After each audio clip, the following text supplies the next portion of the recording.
Hi everyone. Today we will discuss about the 6th standard English prose Sea Turtles written by Segar Dattatri. About the author.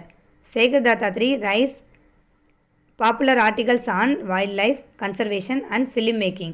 He has been interested in nature from childhood. He has an award-winning wildlife and conservation filmmaker.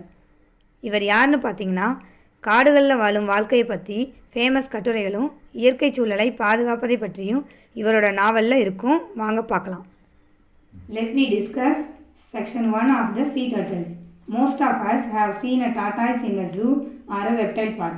However, not many would have seen its marine relative, the sea turtle. This is not surprising since these reptiles spend almost their entire life in the sea. There are 7 species of marine or sea turtles in the world. Of them, 5 are found in India's coastal waters: the olive ridley, the horsebill, the green sea turtle, the loggerhead, and the leatherback. Compared to most tortoises, sea turtles are huge. Even the smallest species, the olive ridley, weighs up to 35 kg when fully grown. The largest of them all, the leatherback, grows to a length of 2.2 meter and each could weigh as much as 700 kg. Sea turtles live their life entirely in the oceans, but they still have a connection with land. They must come ashore to lay eggs. Today, 4 of sea turtle species mentioned above have become extremely rare in India. The olive ridleys, however, are still commonly seen nesting on sandy beaches all along our coasts. இப்போ நம்ம ஆமைகளை பற்றி பார்க்கலாம். ஆமைகளை நம்ம அதிகமாக எங்கே பார்த்துருப்போம் சொல்லுங்கள் பார்க்கலாம். ஜூ இல்லைன்னா ரெப்டைல் பார்க். ரெப்டைல் பார்க்னா ஊர்வன பூங்கா. கடல்வாழ் ஆமையை பார்த்துருக்கீங்களா? கடற்கரையில் பார்த்துருக்கலாம். ஏன்னா கடல் ஆமைகள் கடலில் தான் அதோட முழு வாழ்க்கையும் வாழுது. உலக அளவில் பார்த்தீங்கன்னா 7 வகையான கடல் ஆமைகள் இருக்குது. இவைகளில் இந்தியாவோட கடற்கரை பகுதியில் 5 வகையான கடல் ஆமைகள் இருக்கிறத பார்க்க முடியும். அவைகள் இந்த ஆலிவ் ரிட்லி, இந்த ஹார்ஸ்பில், இந்த கிரீன் சீ டர்ட்டில், இந்த லாகர்ஹெட் அண்ட் த லெதர்பேக். ஆமைகளோடு ஒப்பிடும்போது கடலாமைகள் ரொம்ப பெருசாக இருக்கும். கடலாமைகளில் சின்னதுன்னு பார்த்தீங்கன்னா இந்த ஆலிவ் ரிட்லி, இதுவே 35 கிலோ வரைக்கும் வளரும். இதில் பெருசுன்னு பார்த்தீங்கன்னா லெதர்பேக், இது 2.2 மீட்டர் நீளமும் 700 கிலோ வரைக்கும் இருக்கும். கடல்வாழ் ஆமைக்கும் நிலத்துக்கும் ஒரு தொடர்பு இருக்குது. என்னென்னா முட்டை போட்டு குஞ்சு பொரிக்கிறதுக்கு நிலப்பரப்புக்கு வர்றதை பார்க்கலாம். இந்தியாவில் இருக்க 5 கடல் ஆமைகளில் 4 அரிதாக உள்ளது. ஆலிவ் ரிட்லி மட்டும் நம்ம நாட்டு கடற்பரப்பில் அதிகமாக பார்க்க முடியும். There are 7 different species of sea turtles, 6 of which green, horsebill, Kemp's ridley, leatherback, loggerhead and the olive ridley can be found throughout the ocean in both warm and cool waters. The 7th species, the flatback, lives only in Australia. இப்போ நம்ம பார்த்த பகுதியிலேருந்து true R false பார்க்கலாம். First one, turtles are different from tortoise. கடல் ஆமைகள் ஆமைகள்லேருந்து வித்தியாசமாக இருக்குங்கிறாங்க. True. Second one, turtles are sea animals. கடல்வாழ் ஆமைகள் கடலில் தான் வாழும், கடலில் தான் இருக்குது. True. Third one, there are 7 kinds of sea turtles in the world. உலகத்தில் 7 வகையான கடல் ஆமைகள் இருக்குங்கிறாங்க. True. Fourth one, sea turtles are very small. கடல் ஆமைகள் ரொம்ப சின்னதுங்கிறாங்க. ஃபால்ஸ். பெருசாக இருக்கும் இல்லையா? Fifth one, turtles come ashore to lay X.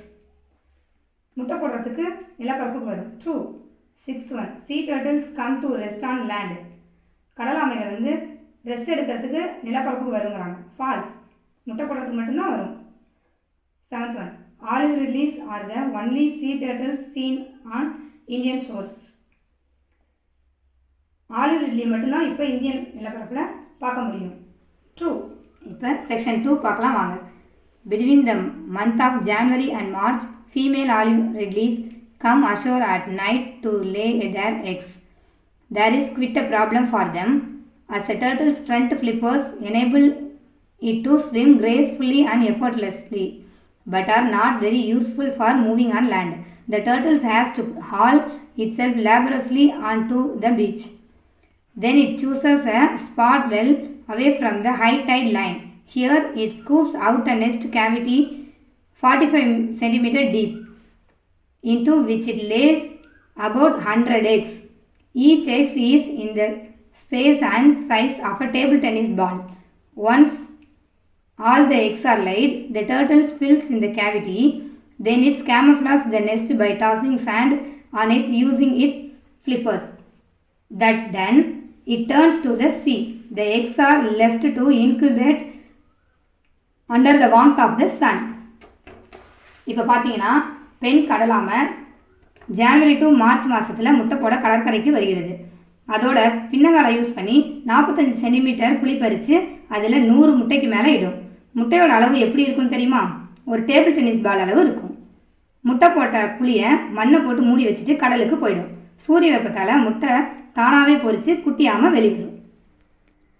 In many places around the world, local people follow the track of the turtle to its nest. They collect the eggs for eating. Jackals, domestic dogs, and pigs too dig up and eat the eggs by following to scent left by the turtle. Those eggs that escape such people and predators hatch 45 to 60 days later. The hatchlings slash open the leathery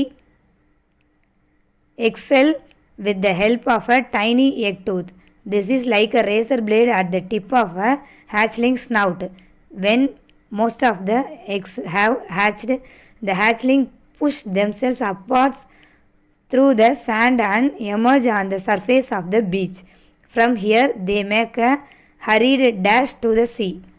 பெண்ணாமை முட்டை போட்டுட்டு கடலுக்கு போனதுக்கப்புறம் பார்த்தீங்கன்னா அந்த முட்டையை தேடி மனிதன், குள்ளநரி, நாய், பன்றி போன்ற உயிரினங்கள் சாப்பிட்றதுக்காக சூறையாடப்பட்டு மிஞ்சியுள்ள முட்டை தான் வந்து பார்த்திங்கன்னா 45 நாள்லேருந்து 60 நாட்களில் குஞ்சு பொரிச்சிட்டு அந்த குஞ்சுகள் வந்து மணல் வழியாக மேல் நோக்கி தள்ளி கடற்கரையோட மேற்பரப்புக்கு வெளிவந்து கடலை நோக்கி நீந்த ஆரம்பிக்குது. இப்போ நம்ம பார்த்ததுலேருந்து ட்ரூ ஆர் ஃபால்ஸ் பார்க்கலாம் வாங்க.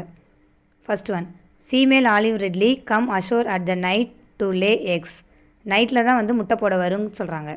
Correct. Second one, the eggs of an olive ridley are in the shape and size of a cricket ball. Cricket ball சைஸில் வந்து அதோட முட்டை வந்து இருக்குன்னு சொல்கிறாங்க. டேபிள் டென்னிஸ் பால் அளவில் தான் இருக்கும். அப்போ wrong. Third one, ridley come to lay their eggs in the month of January. ஜனவரி மாதம் தான் வந்து முட்டை போடுங்கிறாங்க. Correct.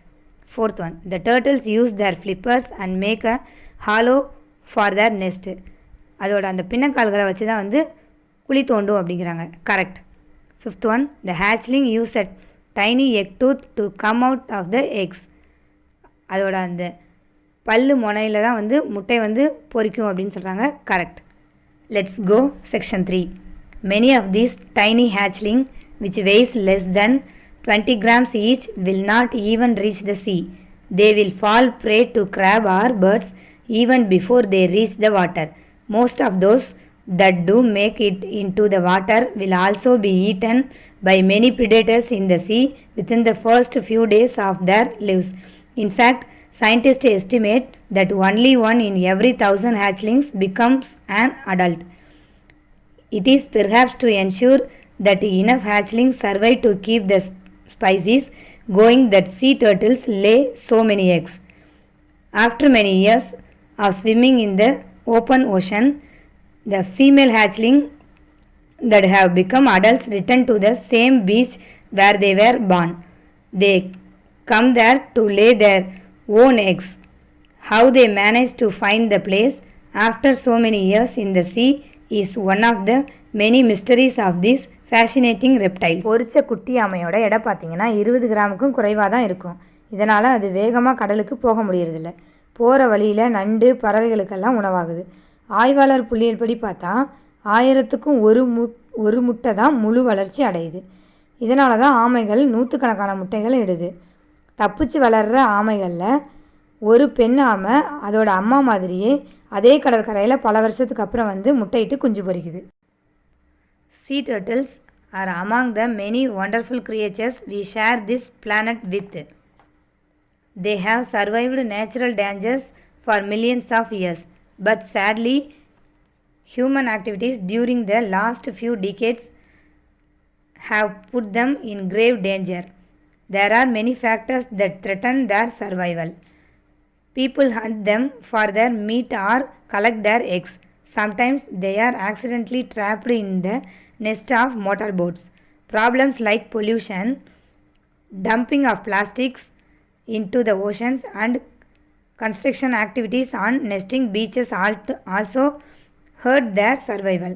Only by systematically tackling these problems and removing these threats can be ensured that sea turtles will continue to exist in the years to come.